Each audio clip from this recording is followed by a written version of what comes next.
پٹھان آیا ہوا ہے آج کل، وہ پتہ نہیں کون سی نسل کا آیا ہوا ہے وہ پٹھان، مولاد مفتی پتہ نہیں عجیب سا نام ہے میں بھول رہا ہوں. تو وہ تو کبھی وہاں سجدے کر رہے ہوتے کبھی یہاں، وہ بڑا کہتا ہے بھائی اہل بیت. عجیب مجھے حیرانگی ہوتی ہے کہ جب بھی کوئی شخص کسی مسئلے کو بیان کرتا ہے سب سے پہلے مولوی پر تنقید کرتا ہے. پتہ کیا کہہ رہا تھا؟ زمارونو پشت میں، مجھے اب پتہ چلا کہ وہ پٹھان ہے، ورنہ مجھے پتہ نہیں تھا. یہ ہمارے مولوی نے آج تک اہل بیت کی محبت کو چھپایا، یہ اہل بیت سے محبت نہیں کرتے ہیں، اور اہل بیت یہ ہے، اہل بیت یہ. پھر ثابت کیا کر رہا ہے؟ ثابت یہ کر رہا ہے کہ اہل بیت سے مراد حضور علیہ الصلوۃ والسلام کے آل اولاد ہیں، یعنی فاطمہ، حسن و حسین، اور کیا ہے؟ علی. یہ اہل بیت ہے. باقی جو ہے وہ حضور علیہ السلام کا گھرانہ جو ہے، وہ جو گھروالیاں ہیں وہ اہل بیت نہیں ہیں. اتنا وہ تیز ہے. اعتراض وہاں سے شروع کرے گا، ہمارے مولویوں نے بہت کچھ چھپایا. لوگ ویسے بھی مولویوں سے متنفر، مطلب آج کل ایک کنسپٹ بنا ہوا ہے، تو فوراً ذہن یہ چیز پک کرتی ہے. مثلا میں آپ کے سامنے پیش کرتا ہوں، میں کہتا ہوں آج کل یہ مولویوں نے بڑا بیڑا غرق کیا ہوا ہے، وہ صحابہ کے اہل بیت کو بیان نہیں کرتے ہیں. آپ فوراً قبول کر لیتے. کیوں نہیں کرتے ہیں بھائی؟ ہر مسجد میں ہوتی ہے. دماغ خراب ہے تمہارا. فوراً ذہن اس چیز کو ایکسیپٹ کرتا ہے جب مولوی کی کیا ہوتی ہے، وہ بدخوئی ہوتی ہے.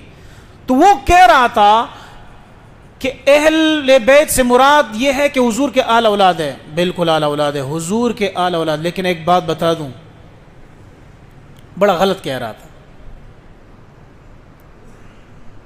قرآن میں اللہ نے کہا ہے اور اس کو دلیل بنا رہا تھا. کیا فرمایا؟ انما یرید اللہ لیذہب عنکم الرجس اہل البیت ویطہرکم تطہیرا. اس لیے کہ اللہ چاہتا ہے اہل بیت کہ تمہیں پاک کر دے اور تم سے گندگی دور کر دے، اہل بیت، اور تمہیں پاک کر دے. تو وہ کہنے لگا اس سے مراد کون ہے؟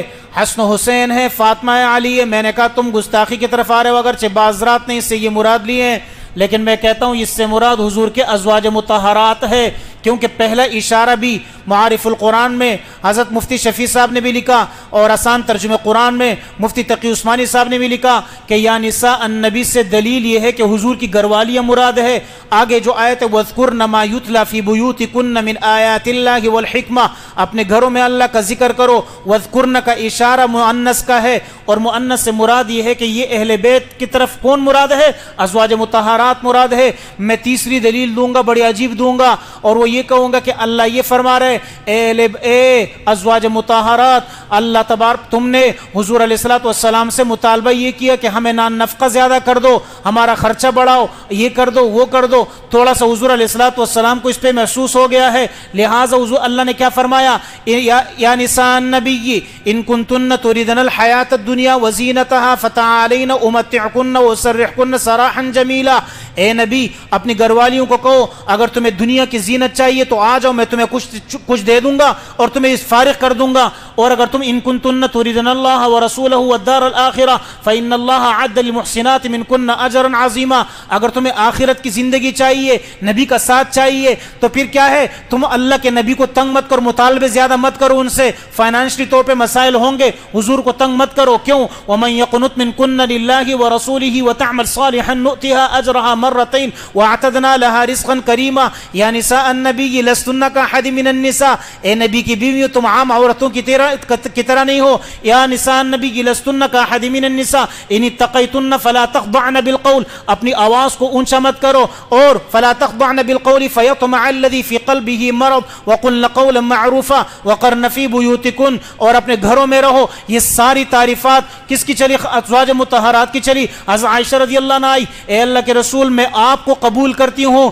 اور میں آپ کو قبول کرتی ہوں، آخرت کو قبول کرتی ہوں، اللہ کی رضا قبول کرتی ہوں، مجھے دنیا کی کوئی چیز نہیں چاہیے. لیکن اے اللہ کے رسول میں نے آپ کو قبول کیا ہے، آپ نے کسی اور بیوی کو نہیں بتانا کہ میں نے یہ کہا ہے، تاکہ اور بیویاں آخرت کو قبول کریں، آخرت کو قبول نہ کریں، دنیا قبول کرے، اور میں آخرت کو قبول کرنے والی حضور کی خاص رہوں. حالانکہ حضور کو تو حضرت عائشہ سے سچی محبت، ایسی محبت تھی کہ ساری بیویاں حضور نے کی، لیکن محبت حضرت عائشہ سے تھی. فرمانے لگے اے اللہ اللہ عرض کرنے اے اللہ میں ساروں کے ساتھ انصاف کر رہا ہوں لیکن حضرت عائشہ سے میری دلی محبت ہے، میں اف اور تف ان لوگوں کے لیے کہتا ہوں جس سے حضور کو محبت ہے اس سے تم نفرت کرتے ہو، تم پھر حضور سے محبت نہیں کر سکتے ہو، کیونکہ حضور کی محبت والی چیز سے نفرت کرنا حضور سے نفرت ہے، حضور سے نفرت۔ تو کیا فرمایا حضور نے؟ فرمایا نہ میں یہ بات نہیں چھپاؤں گا بلکہ میں یہ سب کو بتاؤں گا تمام ازواج مطہرات کو کہ حضرت عائشہ نے یہ کیا ہے، یہ سارا لے کے گزرا۔ اللہ نے فرمایا کیا وَيُذْهِبَ عَنْكُمُ الرِّجْسَ أَهْلَ الْبَيْتِ،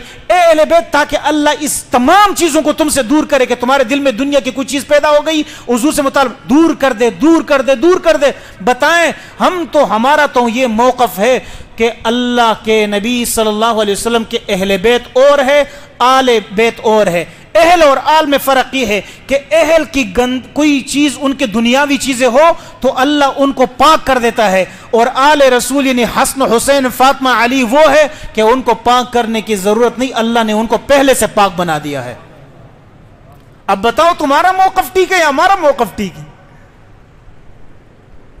اور پھر کیا فرمایا کہ اے عائشہ، اے حفصہ، اے زینب، ان سب سے اللہ نے سب چیزوں کو اگر تم کوئی گند ان کے اوپر ڈالو گے اللہ نے ان گندگیوں کو دور کیا ہے۔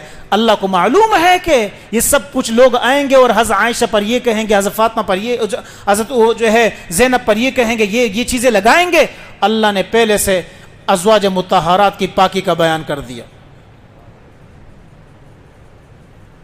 حیرانگی اس بات پر ہوتی ہے تو وہ فرق بیان کر رہے اہل یہ ہے اور آل یہ ہے اور اہل تو یہ، اور مولویوں نے جو ہے وہ یہ حضرت اہل بیت کے یہ شان کو تم شان کو گرا رہے ہو کہ پاک کر دیا، ہم تو شان بڑھا رہے ہیں کہ پہلے سے پاک تھے۔ آل پہلے سے پاک ہوتا ہے، اہل کو اللہ نے حضور کی برکت سے پاک کر دیا۔ صحابہ ناپاکیوں میں تھے، حضور کی برکت سے اللہ نے صحابہ کو کیا کر دیا؟ پاک کر دیا، لہٰذا تمہارا یہ موقف غلط ہے۔